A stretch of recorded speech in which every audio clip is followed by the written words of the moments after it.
Welcome to day 62 of Strong and 75. If you have not watched days 1 through 61, please go back and watch them. It's 75 days of things we're going to do to increase your credit scores. The goal is to get your credit scores over the 700s. Get stuff deleted from your credit reports and make sure that you're able to get that house, the car, whatever you're trying to get. Okay, so please go make sure you go back and watch those. This is the Strong and 75 book, but this is my newest thing where I actually have all of them in one. You don't have to get them all separate. You can actually get them all in one. It's discounted when you get it this way. So I'll make sure I link this down below. So make sure you guys get a copy of this. Now today we're going to talk about the FDCPA, the Fair Debt Collection Practices Act. This is for collection companies, you guys. This is not for your original creditors. So if you got Capital One, Discover, Navy Federal, Citibank, Chase, those are original creditors. This is not for them. So if you actually got money from that company, just think, okay, that's the original company. That's the original creditor. This is not for them. This is for collection companies. So we talking Midland, LVMV Funding, ERC, okay, Absolute.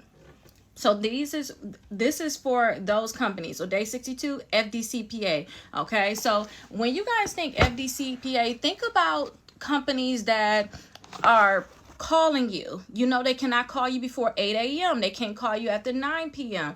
There are certain rules that tell these collection companies what they can and can't do. They can't threaten to sue you if they can't actually sue you. If you are outside of your statute of limitations, that's the amount of times companies have to sue you.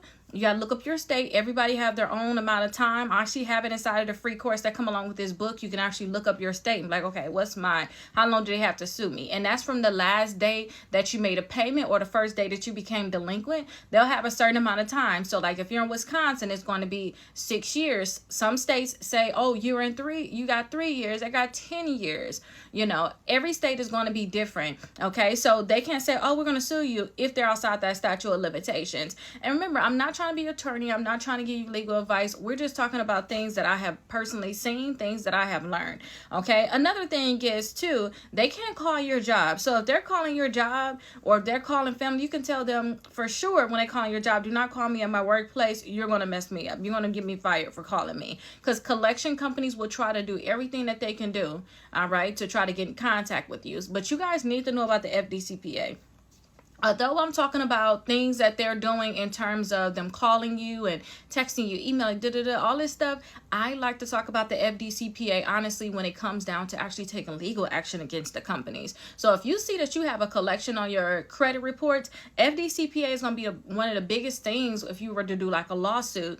If you were going to sue a company, it's public records that my last 2 lawsuits when I sued collection companies, FDCPA was one of the things that I brought up. A lot of these companies, just outside of my lawsuit in general, a lot of these companies do not provide documents. A lot of these companies just rely on you just paying them and settling with them. And that's just not what I'm all about. So if you guys find that there's accounts on your credit reports and you're like, oh, Keita, I want to actually sue because of the FDCPA. I want to do this. I want to do that. Make sure you reach out to me. I can help try to guide you in the right direction in terms of what you should do, if you should go with a lawyer, if you should do it yourself. But at the same time too, you have to send a letter to the credit bureaus first. So if it's on your credit report, you have to send them a letter first. You can't just say, oh, I want to do FDCPA. I want to actually go after this company. It's on my credit report. You have to talk to the credit bureaus first, because they're the one that's furnishing this information.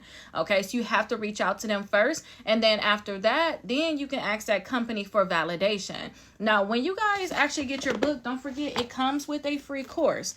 Okay, it's going to come with a free course. You guys going to have those dispute letters to remove those negative accounts from your credit reports. And if they refuse to remove it, you'll have a letter that you can actually send to the actual company. So make sure you guys get a copy of this book. And again, FDCPA, you have to do more research on this. This is for those people that have collections. You have those collection companies calling you, texting you, emailing you. And also, if those companies is not on your credit report and they're reaching out to you, they're calling you, emailing you, texting you, those different things, I do have a letter that you need to send to those collection companies. It's called a validation of debt letter. If you guys were to get a letter from those companies, you will see that they say, hey, you have 30 days to respond to this and ask for validation. If you don't, we assume the debt is yours. We're going to put it on your credit report, somewhere along those lines. So you want to make sure that you send them a letter, and you want to also make sure that you're sending it certified mail. All right. Now, this is going to be huge, so make sure you guys get a copy of this. You guys also have the option of getting 6 months of free dispute letters done for you. So if you guys have not done that yet, you guys have that option again, 6 months of free dispute letters done for you. I'll make sure I have all this information available for you all. But that's all I gotta say, you guys. I'll see you guys for day 63. Let me know in the comments if you have any questions, and let me know about your experience with these collection companies, because they are a mess. Like, I have seen so much stuff, y'all. They are a mess. But the only way we can battle the companies if we start speaking, start telling each other what's happening, what you did to get past it, okay? Because we all really got the same problems. We just not talking about it. I'll see you all in the next video.